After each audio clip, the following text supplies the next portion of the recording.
معنی ہے پہچان، شناخت، لیبل، یہ مجرور ہے. تو بسمی کے معنی بنتے ہیں پہچان کے ساتھ، شناخت کے ساتھ، لیبل کے ساتھ. کس کے لیبل کے ساتھ؟ یہ سوال سامنے آتا ہے. تو لفظ آگے ہے اللہ. اللہ کی پہچان کے ساتھ. اللہ کے معنی کریں تو کائنات کا کریٹر، کائنات کے کریٹر کی شناخت یا پہچان کے ساتھ، یہ ترجمہ ہوگا. آگے لفظ رحمان ہے جو کہ فعلان کے وزن پر ہے، اور فعلان کے وزن پر ہی شیطان لفظ ہے. شیطان شرانگیزی کرنے والا. رحمان وہ جس میں شرانگیزی نہ ہو، شرانگیزی کرنے والا نہ ہو، لہٰذا ضد کی صورت میں خود ہی معنی طے ہو جاتے ہیں. اسی طرح ہم الکتاب کا رخ کرتے ہیں تو سورہ الاعراف ہے، اس کی آیہ نمبر 176 ہے. آیتوں سے دور کرنے والا شیطان ہے. آپ دیکھتے ہیں ہمارے ارد گرد جو ہے بہت سے لوگ جو ہیں وہ ہمیں آیتوں کی جانب جانے سے روکتے ہیں اور کہتے ہیں جی قرآن خود سے قرآن پڑھو گے تو گمراہ ہو جاؤ گے. تو یہ کیا ہے؟ وہ آیتوں سے تو دور کر رہے ہیں، لہٰذا ان سے ہوشیار رہیں، یہ بھی اسی کیٹاگری کے ہیں. تو رحمان اور شیطان ایک دوسرے کی ضد ہیں اور فعلان کے وزن پر ہیں. اس طرح ہم رحمان کو مزید دیکھتے ہیں تو مصدر اس کا ہے رحمتن ہے، اور مبالغہ کا صیغہ بھی ہے یہ. تو ہم دیکھتے ہیں اللہ کے احکام جو ہے یہ مہربانیاں کرتے ہیں ہم پہ. اگر لاگو کیے جائیں تو دنیا ہی جنت بن جائے گی، اور مہربانیاں ہم پہ بارش کی طرح وہ ڈالی جائیں گی. لہٰذا یہ تو لاگو نہیں کیے ہوئے تو تباہ و برباد ہیں، آپ کے سامنے ہے جو بھی. اس طرح ہم رحیم کی جانب بڑھتے ہیں تو رحیم اسم صفت ہے اور معرفہ ہے، اور رحمت مصدر سے مبالغے کا صیغہ بھی ہے. روٹ اس کا وہی رحمان والا ہے. رحمہ فعیل کے وزن پر ہے. اور ہم دیکھتے ہیں اللہ کے افعال کا ذکر ہے، اور اللہ کے افعال ہمارے لیے بطور رحمت اور تخلیق موجود ہیں، آپ دیکھ سکتے ہیں. اسی طرح ہم آیت کا ترجمہ اس کا اب کرتے ہیں تو بسم اللہ الرحمن الرحیم. اللہ نرمی کرنے والے، مہربانی کرنے والے کی شناخت یا پہچان کے ساتھ ہے. اب آپ دیکھیں ہمارے سامنے سوال آ رہا ہے کہ اللہ کی پہچان کہاں سے ہوگی؟ تو اس کا جواب الکتاب میں ہی سورہ نمل آیت نمبر ہے 29، اس میں دیا گیا ہے یہ کہہ کر کے قالت یا ایھا الملأ انی القی الی کتاب کریم.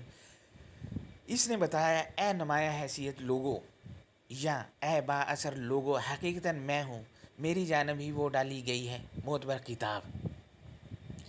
یہ معتبر کتاب تو ڈالی گئی ہے، مگر اس میں کیا ہے؟ اب سوال ہمارے سامنے یہ آتا ہے.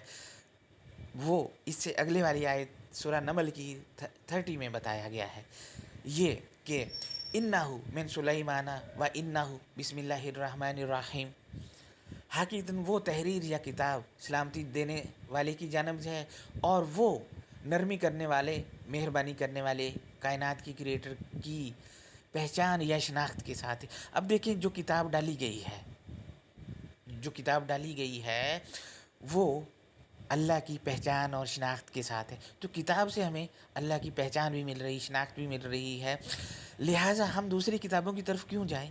جو ڈالی گئی ہے اس میں ہی دیکھیں گے، جو منتقل کی گئی ہے اس میں ہی دیکھیں گے نا رب کی پہچان کیا ہے، اور اس کی پہچان اس کے ساتھ آئی ہوئی ہے ہمارے پاس. تو لہٰذا ہم اب ان آیات کو دیکھیں گے جن میں بسم اللہ حروف جارہ کے ساتھ آیا ہے، یعنی بی کے ساتھ آیا ہوا ہے. تو سورہ ہود ہے ہمارے پاس 41 ہے، اس میں ہے جی وَقَالَ ارْكَبُوا فِيهَا. نوح خانی کرنے والے نے بتایا تم فلک میں سواری کرو. تم جو ارکبو فعل امر حاضر کے لیے ہے، تو حاضر میں ہم نے بھی سواری کرنی ہے کیونکہ نوح کو تو فالو کرنا ہی ہے.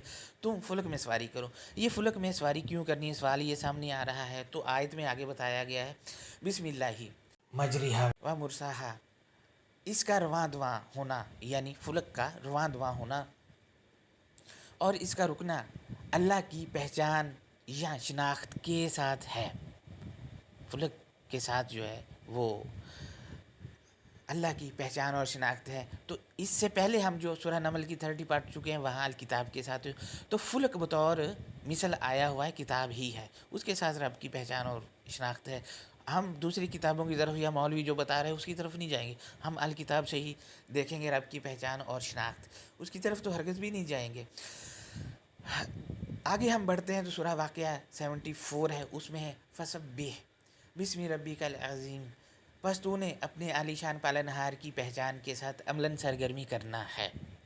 اب اس میں ہم دیکھتے ہیں سبح جو آیا ہوا ہے باب تفعیل سے ہے، باب تفعیل شدت کی خاصہ کے ساتھ کرنا معنی میں لازمی لگے گا، تو میں دوبارہ پڑھ دیتا ہوں اس کو۔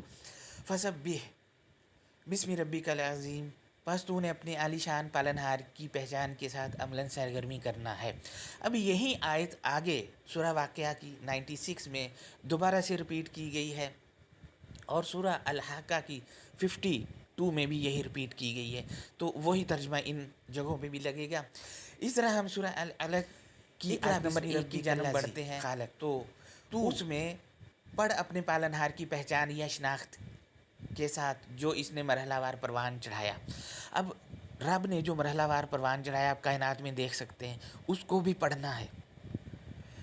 آپ لوگ اکثر کہتے رہتے ہیں کہ رسول اللہ کے زمانے کے بعد سے بہت سائنسدان مسلمان آئے، تو بھائی اب کیوں نہیں آ رہے ہیں؟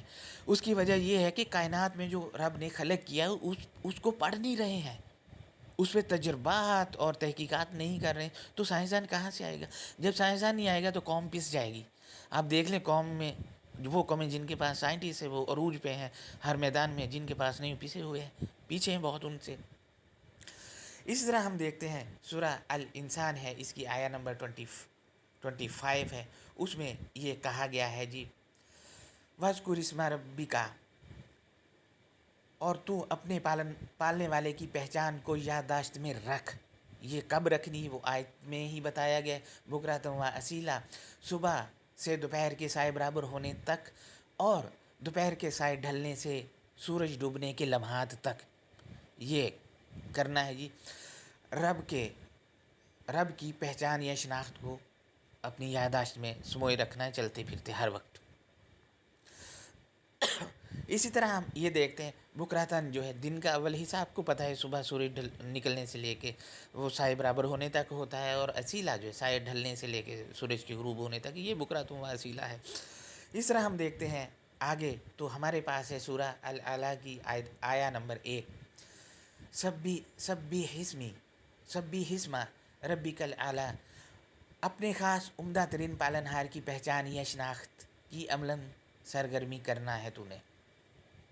تو یہ پہچان یا شناخت کر کے ہاتھ پہ ہاتھ دھرے بیٹھے نہیں رہنا ہے، عملاً سرگرمی بھی کرنی ہے اسی طرح جو پہچان کیا ہے الکتاب سے آپ نے۔ اسی طرح ہم دیکھتے ہیں آیا نمبر ہے العلیٰ کی ہی 15، وَذَكَرَ اسْمَ رَبِّهِ فَصَلَّى، اور اس نے اپنے پالنہار کی شناخت یا پہچان ذہن میں رکھی، پھر اسے تبادلہ یا اسے حکم کا پیچھا کرنا ہے۔ یاد میں شمالی پہچان یا شناخت، تو جو حکم ملا ہے اس پہچان یا شناخت سے اس کا پیچھا کرنا ہے، پیچھے پیچھے چلتے جانا ہے، اس کے جو کہا گیا اس کے پیچھے پیچھے چلتے جانا ہے۔ یہ جی ان آیات کی انڈرسٹینڈنگ تھی جو آپ سے ہم نے شیئر کیا ہے۔ اس پہ کوئی سوالات ہیں تو آپ ہم سے کومنٹ میں وہ کر سکتے ہیں۔ اللہ حافظ، اپنا خیال رکھیے گا، بہت بہت